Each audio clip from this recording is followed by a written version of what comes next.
দুদিন ধরে সন্ধে না হতে হতেই এত ঝড় বৃষ্টি শুরু হয়ে যায়।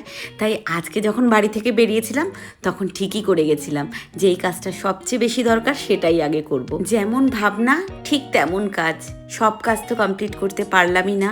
সেই ঝড় বৃষ্টি শুরু হয়ে গেল, বাড়িতে ফিরে এসেছি। আজকে সকালেই কিছু আম কেটে রোদে শুকোতে দিয়েছিলাম। দু রকমের আচার বানাবো, একটা হচ্ছে আম তেল আর একটা হচ্ছে গুড়ের আচার। যাই হোক, বিকেলবেলা মা যখন ছাদে গিয়েছিল সেই আমগুলো নিয়ে এসছে। আমি যেহেতু একটু সন্ধে সন্ধে নাগাতি বাড়ি থেকে বেরিয়েছিলাম, তাই আমার আর দেখা হয়নি। বাড়িতে ফিরেই আগে দেখে নিলাম যে কেমন শুকিয়েছে। আরও একদিন রোদ দিতে লাগবে। বাড়িতে ফেরার পরে একটু ঝড় বৃষ্টি কমলে তোমাদের দাদা ভাই দুই ছেলেকে গিয়ে টিউশন ক্লাস থেকে নিয়ে আসলো। তারপরে আর কি করব, ওই সন্ধে থেকে বেরোনোর চক্করে তো একটু চাও খাওয়া হয়নি, আর কোথাও যে একটু কিছু রাস্তায় দাঁড়িয়ে ফুচকা টুচকা খাবো সেটাও খেতে পারিনি বৃষ্টির কারণে। বাড়িতে এসে জিজ্ঞেস করলাম কে কে চা খাবে, তোমাদের দাদাভাই না বলেছে। মারও চাটা আগেই খাওয়া হয়ে গেছিলো। তারপরে আমি আর দুই ছেলে, তিনজনে এই হচ্ছে আমরা চায়ের পার্টনার। তিনজনের জন্য এখন এই বৃষ্টির দিনে একটু দুধ চা বসিয়ে দিলাম। বাড়িতে ফিরে এসেছি, প্রায় আধ ঘন্টা মতো এখন হয়ে গেছে, কিন্তু এখনও সেই বৃষ্টি হয়েই চলেছে। যাই হোক, বৃষ্টি হতে থাকুক, এখন যত খুশি।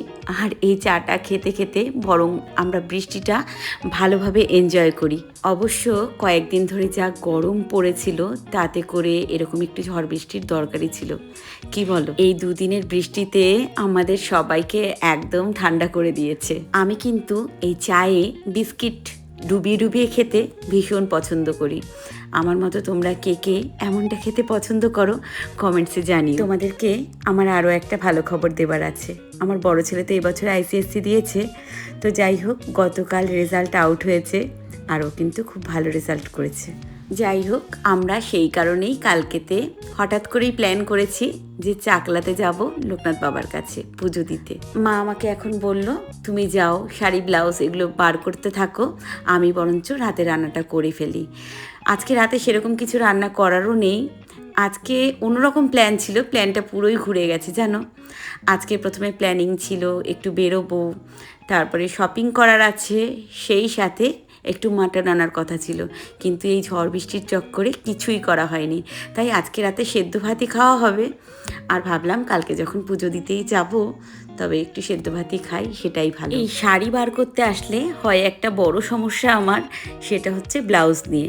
যে শাড়ির ম্যাচিং করা ব্লাউজ থাকে তাতে নিয়ে তো কোনো সমস্যা হয় না, কিন্তু যেই শাড়িগুলোর ব্লাউজ আলাদা করে থাকে না, তখন যে কী সমস্যায় পড়তে হয়। আর সবচেয়ে বড় সমস্যা হচ্ছে মানে ব্লাউজটা আমি যতক্ষণ ধরে না পাবো, মানে প্রত্যেকটা ব্লাউজের খাপ পার করে খুঁজতে লাগে। আমার এত কিছু কাজ হয়ে গেল, তবে বৃষ্টি কিন্তু পড়েই চলেছে। রাতের এই বৃষ্টি ভেজা রাস্তাটা দেখতেও কত সুন্দর। তোমাদের সাথে আমার আবার দেখা হচ্ছে আমার জীবনের একটা নতুন গল্পের সাথে।